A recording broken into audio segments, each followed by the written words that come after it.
we will be doing an experiment on chemical reactions. This here is the Eno fruit salt made by sodium carbonate, sodium bicarbonate, and citric acid.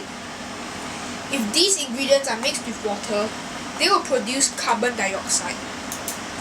I'll be putting Eno fruit salt into this balloon, and I'll be wrapping the end of this balloon around a bottle with water. Okay, so this balloon contains Eno fruit salt and this is water.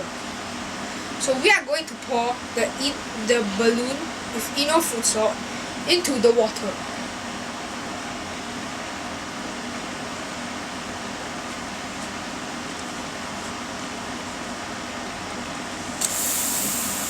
Now we observe that this balloon has been inflated.